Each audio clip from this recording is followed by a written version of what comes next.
औरत माँ का रूप अपनाए तो जन्नत, बीवी अज़्म वफा का पैकर, बेटी की सूरत में रहमत और बहन की सूरत में लाजवाल मोहब्बत। हमारे मुआशरे में औरत को हमेशा कमज़ोर और डरने सहमे रहने का ताना ही दिया गया।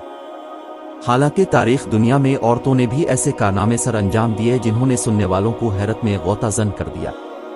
मगर आज हम इन औरतों का तज़किरा करने जा रहे हैं जिन्होंने शैतानी सिफात अपना कर कई मुल्कों को खौफज़दा कर रखा था।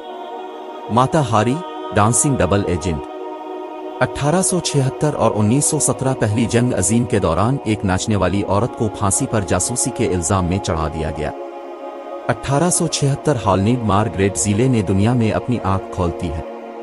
ज़ीले ने जवानी की दहलीज पर कदम रखा तो उसकी शादी एक निहायत ही बदतमीज आर्मी कैप्टन से की गई, जिससे एक लड़का भी पैदा हुआ।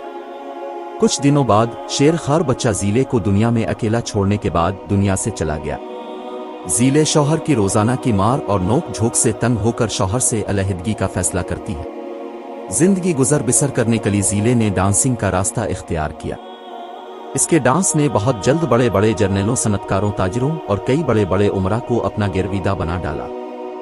पहली जंग अजीम में इत्तेहादी अफवाज ने उन्हें जासूसी के लिए मुंतखब किया। ज़ीले के बारे मशहूर था कि इसने अपने हाथ से किसी को कत्ल नहीं किया, पर उसकी जासूसी की वजह से 50,000 फौजी मौत के घाट उतार दिए गए। फ्रांस के उदरों ने ज़ीले को शक की निगाह से भांपना शुरू कर दिया। आखिर 1917 में इनका शक यकीन में बदल गया और माता हारी इस जासूसा को गोलियां मारकर कत्ल किया गया। माता हारी को सजाए मौत देने से पहले काला कपड़ा लाकर आंखों पर बांधने के लिए दिया गया, जिससे इसने ये कहकर इनकार कर दिया मैं अपनी मौत को सामने देखने का हौसला रखती हूं। शार्लेट कॉर्डी। 1768 और 1793 के दरमियान इस औरत ने एक शख्स को कत्ल करके 16,500 लोगों की जानें निगल ली। मगर यहां पर सवाल यह उठता है, एक शख्स का 16,500 लोगों से क्या ताल्लुक था? मेरी आन शार्लेट कॉर्डी का ताल्लुक अशराफिया के साथ जड़ा था। इसका सबसे पहला मिशन इनकलाब फ्रांस में शमूलियत इख्तियार करना था। इसके बाद इसका अगला हदफ गिरोंदिन, जिसे इनकलाब फ्रांस की मैन शाख समझा जाता था, इसका एतमाद हासिल करके इसे ठिकाने लगाना था।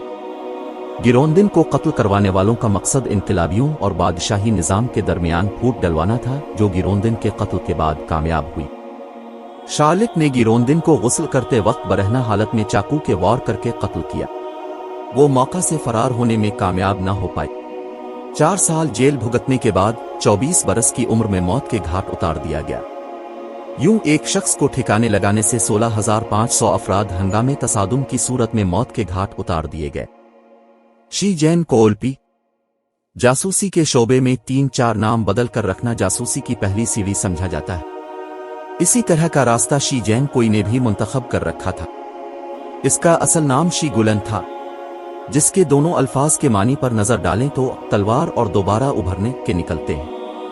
शी जैन कोई का जासूसी लबदा होने का मकसद किसी गैंग या इदारे के लिए खिदमात सर अंजाम देना नहीं, बल्कि अपने ही बाप को कत्ल करने वाले जंगी सरदार चुनफानग को कत्ल करके ठिकाने लगाना था। सरदार चुनफानग के जंगी ओहदे से रिटायर होने के लिए शी जैन कोई को 10 साल इंतजार करना पड़ा। चुनफानग ने ओहदे छोड़ने के बाद बुद्ध मत का लिबादे को सजा लिया, ताकि इनके मजहब के मुताबिक अपने किए गए जुल्मों की मुआफी मांग कर खुद को पवित्र कर ले।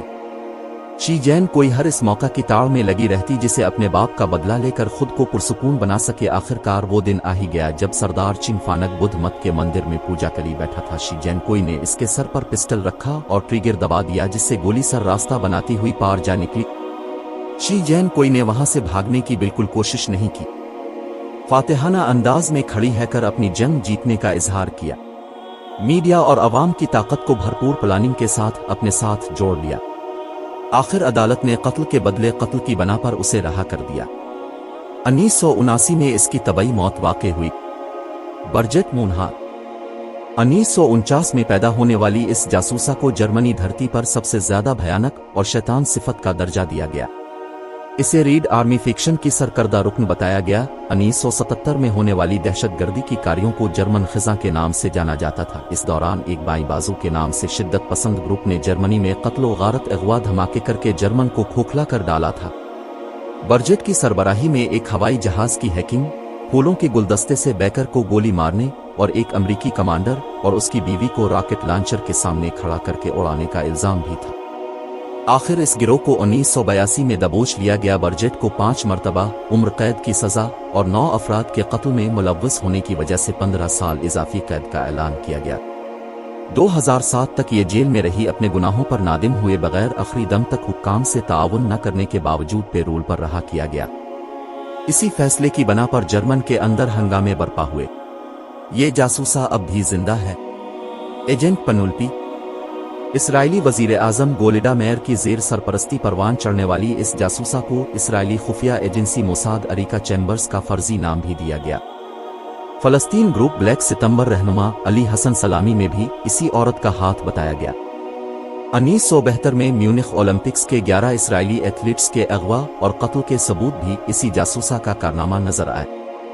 म्यूनिख में होने वाली हलाकतों का बदला लेने के लिए इस शैतान सिफत नुमा औरत को चुना गया, जिसका मैन टारगेट रहनुमा अली हसन सलामी ब्लैक सितंबर को पकड़कर रास्ते से हटाने का दिया गया। इस ऑपरेशन की मंजूरी को हतमी शक्ल इसराइली वजीर आजम गोलिडा मेयर ने सिग्नेचर करके दी। हसन सलामी को 4 सिक्योरिटी एहलकारों समेत 1979 में लबनान दारुल हुकूमत बैरूत में उन्हीं के दफ्तर के सामने हलाक किया गया। धमाका करने से पहली सादा औरत बनकर अपने बॉयफ्रेंड को शौहर साबित करके सलामी के साथ वाले फ्लैट में शिफ्ट थी।